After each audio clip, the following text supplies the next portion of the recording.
Hey, I'm Chad Millman. We are back with the Favorites Film Room. This is our YouTube exclusive from the Favorites podcast, where me and my BFF, my co-host, my companion, my compadre, professional bettor Simon Hunter, we look at a couple plays from a couple players who have been doing extraordinarily well, that have been impacting our bets the past few weeks, and certainly are going to impact our bets in the next few weeks. I'm joined, as always, by said BFF, companion, compadre, professional bettor Simon Hunter. Hello, Simon. Hello, Chad. So listen, brother, I have been preaching all week, maybe the past couple weeks, Christian McCaffrey, MVP. This week, I was joined by Tom Brady, who called him the MVP, Peyton Manning, who called him the MVP, his quarterback, Brock Purdy, who called him the MVP, Stephen A. Smith, who called him the MVP. There has not been a running back who won the MVP since 2012. And I'm telling you, he is third, fourth in the odds to win MVP right now, depending on where you look, behind Brock Purdy, his quarterback, Lamar Jackson, who the Ravens are playing, who the 49ers are playing this weekend, and Dak Prescott. So Prescott and McCaffrey are either 3 or 4, depending where you look. This weekend, we have what I am calling the MVP Bowl, and I am going to show you why Christian McCaffrey, who is first in rushing yards, first in total scrimmage yards, tied for first in total touchdowns, fourth in yards per attempted rush. The guy is the MVP of the league because he is the best all-around football player in the league right now, having an extraordinary year in all facets of the game. Hutton, we're going to break down Christian McCaffrey and his MVP this first game. All right, this first one. This is against the Seahawks a couple weeks ago, right? First play of the game, Simon. Very first play of the game. Hutton, let's run it right now. Very first play of the game. Pause it right here. You can see the way the blocks are set up. Trent Williams got his guy. Deebo Samuel came over and got his guy. The rush is supposed to go outside, right? That's where the fullback is blocking.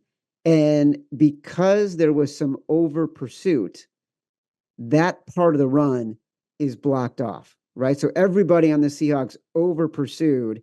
And now the seals on the block are pushing everybody to the outside instead of pushing them to the inside. The blockers are doing what they're supposed to do. They're blocking where the players ended up, which means that the play is going to be entirely different than what Christian McCaffrey expected to happen. He realizes that the entire defense is over pursuing.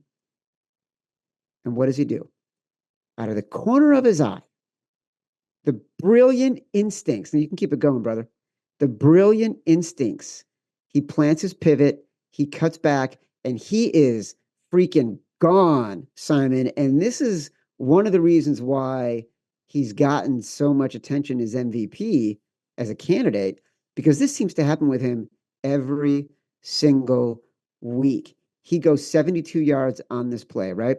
According to NFL's Next Gen Stats, this was the most unlikely rush of the season. He was supposed to gain, based on the positioning of the players when the play started, 69. He was supposed to gain 3 yards on this rush, according to Next Gen Stats. 69 yards more than what was expected by how everybody was lined up. Simon, Christian McCaffrey, I know you're going to say he's got great blockers, whatever. He's got great instincts, and then he's got incredible speed. I got another play for you, but I do want to get your take on this one. Yeah, don't make it out like I dismissed Christian McCaffrey. I'm all about Christian McCaffrey. I'm one of the people who all offseason banged the drum that he should have been the number 1 pick in fantasy football. And people want to take the wide receivers, but I just kept saying McCaffrey with Shanahan. We've never seen a combo like this of the arguably best running back in the league, the most talented running back in the league, with the best run blocking scheme coach in the league. And again, you look at Kyle Shanahan's dad all those years. He made guys that were nothing, right? He picked guys out that, Clint Portis was a great running back, but he had a bad knee. And when he came to the league, there's a lot of questions about him.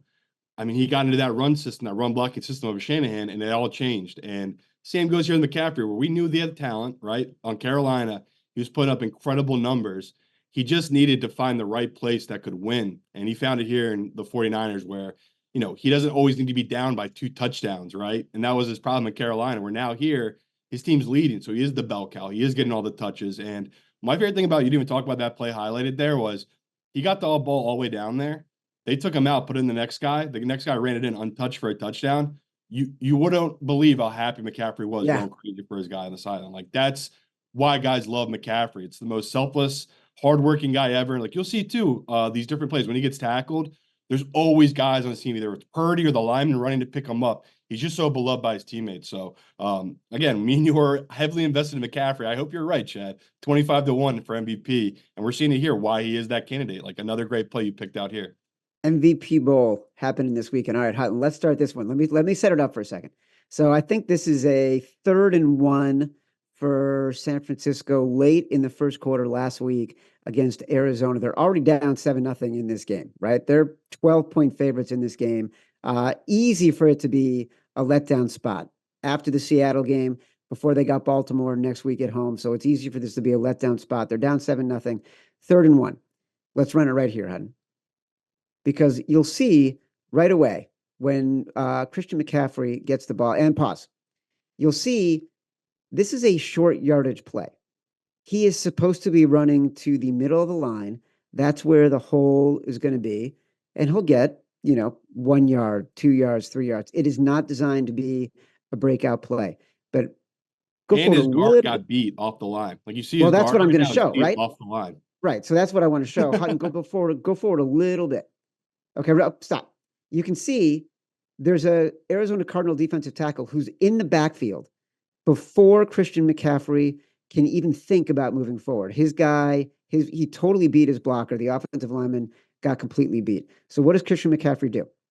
He immediately uses his instincts, realize he's not going to get that hole on the inside of the line where it's designed to be.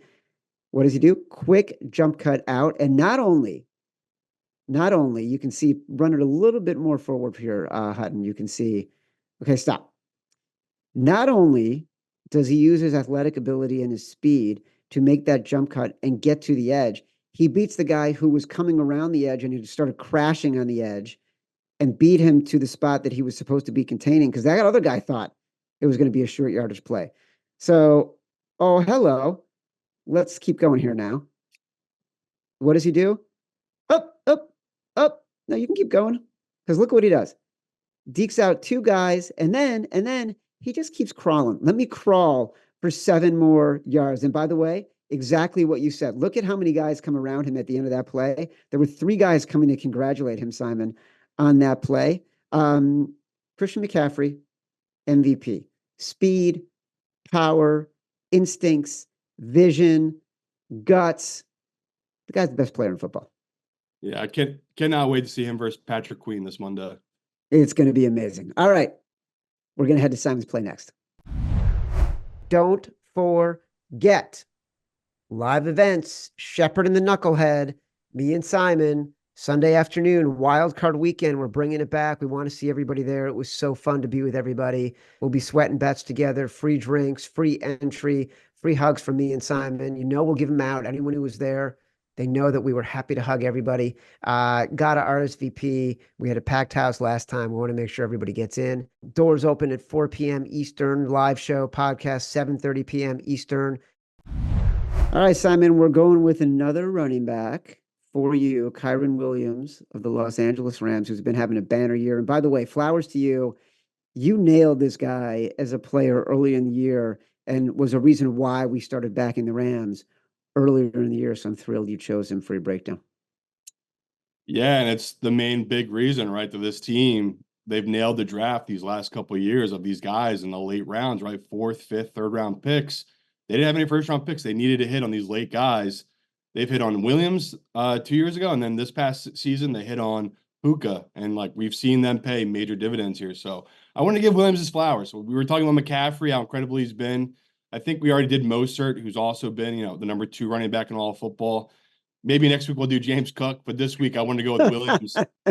I just so happy and just so excited for the future of the Rams, where McVay, he had such a down year last year where people kind of forgot, right, about his team and his run blocking scheme and how good those Todd Gurley years were. It wasn't because Stafford got there, right? I mean, Jared Goff was really good with them, but they needed Stafford for the playoffs. That was the big thing they talked about. But the big thing they always said was the team starts with the run, right? That's how McVay wants to run his offense. He's from the Shanahan coaching tree. And we talk all the time, like these guys, they take stuff from each other, right? And we see all the time in this run blocking scheme, they do a zone blocking scheme. And Shanahan said his dream was to have a running back like Le'Veon Bell. And to me, since coming into the league, there's no play that reminds me more of Le'Veon Bell. And I picked a couple of plays that really highlights that on his patience running.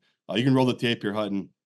I I was going through Williams' different plays, and this Ravens game really is an antithesis of how great of a player he is. He ran for 114 yards, and here you're going to see Roquan Smith, one of the best linebackers. Look at that. See right there? Roquan was in the hole. He saw that. He waited. He let his blocker step up. He hit it. He cut back, and now he's going to cut back through that lane now that he made himself. So that's just the intelligence level of this kid is insane for his level. Where he goes hit the hole. Smith, one of the best linebackers in all of football, is saying, "Yeah, come here. I'm waiting for you." He paused, cut it back, let his blocker get up to him, finally get up to Smith, and then he hit that hole so hard. I mean, he picked up 10 yards here where it was easily going to be a maybe 2-3 yard gain, and he was able to get 10, 15 yards here. And it's like, this is why I want to highlight with Williams, how special this kid is, where it's like, not many guys do that. Many guys just put their head down and just run into that hole. He has the patience that reminds me of Le'Veon Bell, where it's like, nope, not going to just run it right ahead. Going to wait, let my blocker get there, and then cut back up. And it's just incredible to see a running back setting up his own blocks downfield. It's just such a high intelligence play from this second-year running back. Yeah, I love that you chose this guy. He's a fascinating player.